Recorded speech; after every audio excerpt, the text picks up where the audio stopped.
26%. On the nation's report card, 30% of US 12th grade were proficient in math. In America, we pride ourselves as being an exceptional country, but is 26% sound exceptional to you? Raise your hand if you think as a country we need to do way better than this. I'm with you.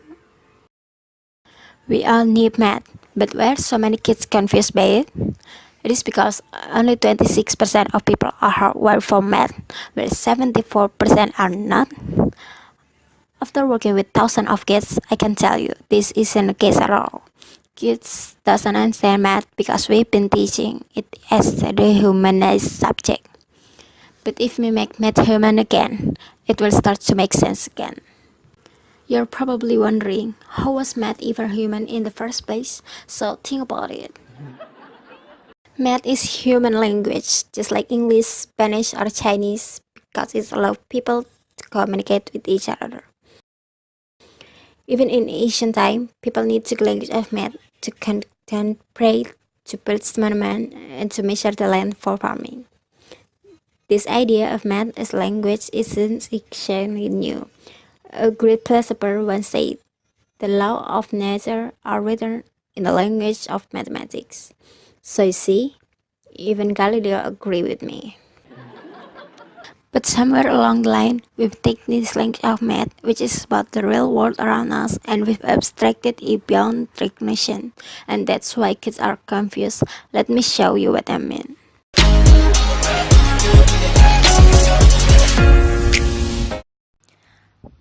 Read this third-grade California math standard and see if it will make sense to an 8-year-old.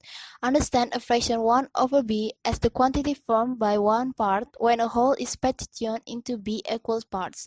Understand the fraction a over b as the quantity formed by parts of size 1 over b. And if you give this description to an 8-year-old, you probably get a reaction like this. To math expert, this standard makes sense, but to a kid, it's absolute torture. I choose this example specifically because fractions are foundational to algebra, trigonometry, and even calculus. So if kids don't understand fractions in elementary and middle school, they've got a tough road ahead of them in high school. But is there a way to make fractions simple and easy for kids to understand? Yes. Just remember that math is a language and use that to your advantage. For example, when I teach 5th graders how to add and subtract fraction, I start with the apples plus the apples lesson. First, I ask, what's 1 apple plus 1 apple? And kids will often say 2, which is partly correct. Have them include the words as well as science math is a language. So it's not just 2, it's 2 apples. Next is 3 pencils plus 2 pencils. You all know that pencil plus pencil give you pencil. So everyone, how many pencils? 5 pencils is right. And the key is you include the words. I tried these lessons with my 5-year-old niece once. After she added pencils and pencils, I asked her, what's 4 billion plus 1 billion? And my aunt overheard this and she called me and said, are you crazy? She's in kindergarten. How is she supposed to know 4 billion plus 1 billion? Undaunted, my niece finishes counting, looks up and says, 5 billion? And I said, that is right, it's 5 billion.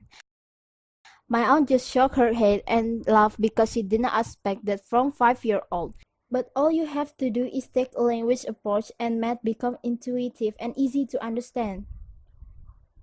Then I asked her a question that kindergartners are definitely not supposed to know. What's 1/3 plus 1/3? And immediately she answered, 2/3. So if you're wondering how could she possibly know that when she doesn't know about numerals and denominators yet? You see, she wasn't thinking about numerals and denominators. She thought the problem this way. And she used 1 apple plus 1 apple as her analogy to understand 1/3 plus 1/3.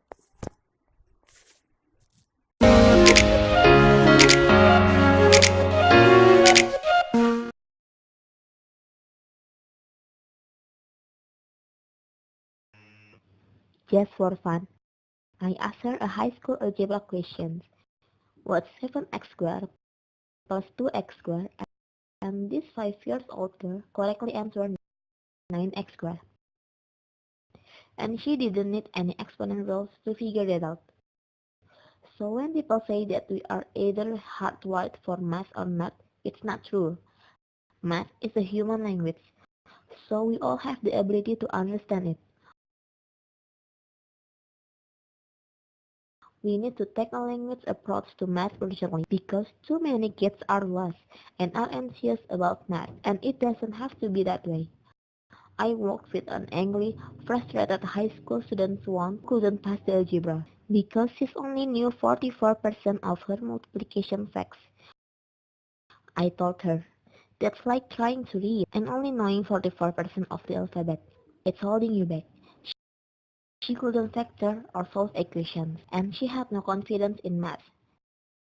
As a result, this teenager had no confidence in herself. I told her, we have to start with multiplication because once you know all your facts by heart, everything gets easier and it will be having fast pass to every ride of Disneyland. What do you think? And she said, okay. So she systematically learned her times table in 4 weeks. And yes, even a multiplication has language embedded in it. You'd be surprised how many kids don't realize 7 times 3 can be spelled out as 7 times 3, which just means 3 7 times, just like this. So when kids see it this way, they quickly realize that repeat addition is slow and inconvenient, so they quietly memorize that 3 7 times always gives you 21. So for this teenager who was at risk of dropping out, becoming fluent and confident in multiplication was a game changer because for the first time she could focus on problem solving instead of counting on her fingers. I knew she had turned the corner when she figured out that a 2-year car lease, $445 a month, would cost you $10,680. And she looked at me disapprovingly and said, Mr. Polysock, that's expensive. At that moment, math was no longer causing problems for her, but she was using math to solve problems, as a responsible adult would. As an educator, it's my duty to challenge kids to reach higher, so I leave you with this challenge. Our country is stuck at 26% proficiency, and I challenge you to push that number higher. This is important because mathematical thinking not only builds young minds, but our kids need it to imagine and build a future that doesn't yet exist. Meeting this challenge can be as simple as apples plus apples. Insist that we teach math as a human language, and we will get there sooner rather than later. Thank you.